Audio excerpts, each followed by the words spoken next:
This is me doctor Deepa Rawat and आज हम aphorism number 14 के बारे में पढ़ेंगे। इससे पहले हम अफोरिज्म नंबर 13 किया था, उसका थोड़ा सा रिवीजन कर लेते हैं। अफोरिज्म नंबर 13 में बताया गया है डॉक्टर हनीमैन के द्वारा कि कैसे एलोपैथिक सिस्टम जो है वो डिजीज़ को और मैन को अलग अलग देखता है। इसीलिए उन्होंने जो है उनके पॉइंट ऑफ व्यू को क्रिटिसाइज़ भी करा है और उन्होंने ये भी कहा है कि जिस तरह के मेथड आप ट्रीटमेंट में इस्तेमाल करते हैं उससे पेशेंट हील तो नहीं होता है लेकिन उसको हार्म ज़रूर होता है। तो this was about aphorism number 13। तो अब हम 14 की तरफ चलते हैं। लेट्स सी यहाँ पे डॉक्टर हनीमैन क्या बोलते हैं। Okay, there is in the interior of man nothing morbid that is curable and non invisible invisible morbid alteration that is curable which does not make itself known to the accurately observing physicians by the means of signs and symptoms. Morbid signs and symptoms. यहाँ पे doctor Hahnemann कह रहे हैं कि कोई भी ऐसी चीज़ नहीं है अगर वो क्योरेबल है, कोई भी डिजीज़ अगर क्योरेबल है तो वो फिजिशियन के सामने या ऑब्जर्वर या अटेंडेंट के सामने थ्रू साइंस एंड सिम्टम्स आएगी ही आएगी। अगर वो डिजीज़ या वो कोई इलनेस है वो क्योरेबल है तो an arrangement is in perfect conformity with the infinite goodness of all wise preserver of human life. Preserver of human life मतलब इन्होंने डायरेक्टली और इनडायरेक्टली होम्योपैथिक डॉक्टर्स को बोला है, क्योंकि उस टाइम पे एलोपैथिक डॉक्टर्स का क्या पॉइंट ऑफ व्यू था वो हमने पिछले अफोरिज्म में देखा है। तो थोड़ा सा और मैं इसको तोड़ के समझाती हूँ। There is in the interior of the man, अंदर इंसान के, nothing morbid that is curable and non invisible morbid alteration that is curable which does not make itself known to the accurately observing physician। मतलब nothing morbid that is curable, ऐसा नहीं हो सकता कि वो जो morbid है और वो curable भी है वो signs and symptoms के थ्रू सामने ना आए। ऐसा हो ही नहीं सकता कि अंदर कुछ है और कोई signs and symptoms या कोई abnormal sensations या functions नहीं आ रहे हैं। अगर आपकी डिजीज़ इलनेस क्योरेबल है तो वो साइंस एंड सिम्टम्स के थ्रू बाहर रिफ्लेक्ट करी जाएगी with the help of vital force. ठीक है,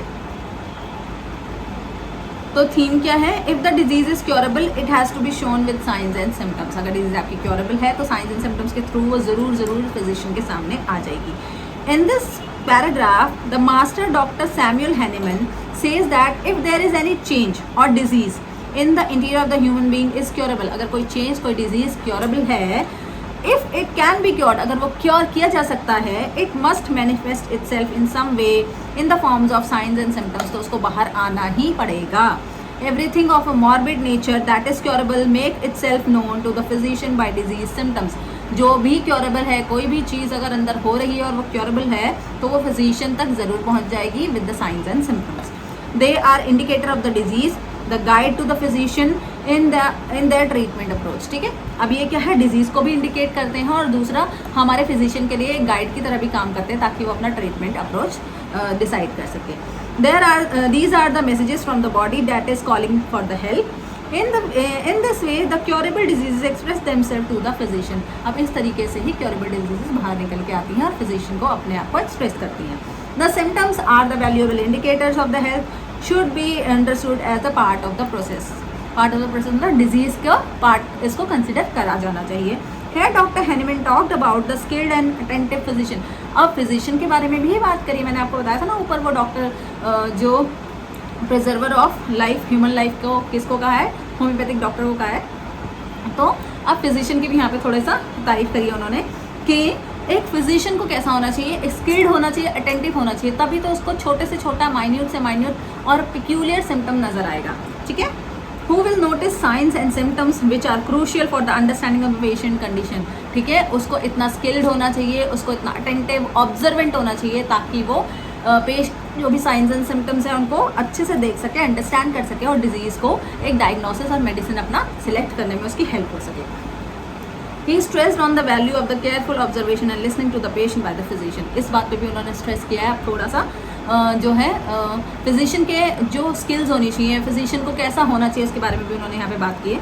in simple words he says no curable disease is invisible. उन्होंने बोला है कि कोई भी क्योरेबल डिजीज इनविजिबल हो ही नहीं सकती। ठीक है, morbid alteration of the healthy state अगर उसकी हुई है तो the diseases has to be shown through the signs and symptoms if it is curable. Simple यही है, यहाँ पे थीम दे रखी है, अगर आपको कुछ भी याद नहीं आता है तो इस थीम को आप एक बार याद कर लीजिएगा, ठीक है। तो नोट्स तो आपको टेलीग्राम चैनल पे मिल ही जाएंगे, वहाँ पे आप जाके इनको डाउनलोड कर सकते हैं। और ये सारे ही अफोरिज्म है ना बहुत ही इजी है, 17 तक बहुत इजी है, क्योंकि एक ही बात घुमा फिरा के बोली है, ठीक है। तो कुछ ज़्यादा खास इसमें है नहीं, लेकिन हाँ फिर भी आप एक बारी जो एक्सप्लेनेशन है ना उसको एक बार रीड ज़रूर कर लिया करें, ठीक है। तो एक बार क्या होगा, क्लियर हो जाएगा सब कुछ, आपको याद रहेगा। नहीं तो ये जो थीम दे रखी है ना, ये तो एटलीस्ट आप पढ़ ही लो, या फिर इसको ना नोट्स बना लो एक जगह पे कि 1 की ये थीम है, 2 की ये थीम है, ऐसे मतलब एक 2-4 वर्ड्स में, एक फ्रेज़ में आप रख लो लिख के, ताकि एग्ज़ाम के टाइम पे आप रिवाइज़ कर सको। और मैं फिर से बोल रही हूँ कि अगर आपको कोई क्वेश्चन पेपर्स मिलते हैं तो प्लीज़ मेरे साथ शेयर कर दो।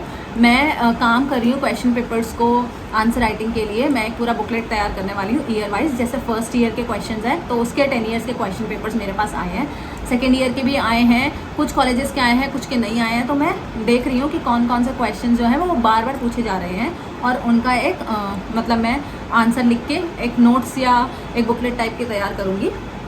तो आप मुझे भेज दीजिए अगर कोई क्वेश्चन पेपर्स आपके पास है तो। और वीडियो अगर अच्छी लग रही है ना, आपको अगर समझ में आ रहा है, तो जिनको अफोरिज्म समझ में नहीं आते या ऑर्गेनाइज समझ में नहीं आती है, उनको मुश्किल लगती है, उन तक शेयर ज़रूर कर दीजिए। उनको बता दीजिए इस चैनल के बारे में कि यहाँ पे एक्सप्लेन किया जाता है, और साथ साथ नोट्स भी मिल जाते हैं आपको टेलीग्राम चैनल पे, ठीक है। So this was all about aphorism number 14। हाँ, अभी हम ना वो भी शुरू करेंगे, फिलॉसफी भी शुरू करेंगे और लॉजिक भी शुरू करेंगे।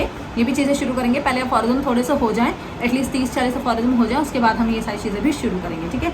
और हाँ, एक चीज़ और है, डॉक्टर हैनीमैन के लाइफ हिस्ट्री के बारे में भी मैं पूरा बताऊंगी एक वीडियो में, ठीक है। तो वो भी हम देखेंगे कि कैसे हमें उसको कैसे करना है, और उसको किस तरह से एक पूरा इवेंट्स जो हैं वो एग्ज़ाम पॉइंट ऑफ व्यू से आपके सामने आ जाए, ताकि आप एग्ज़ाम में ईजिली लिख पाओ, ठीक है।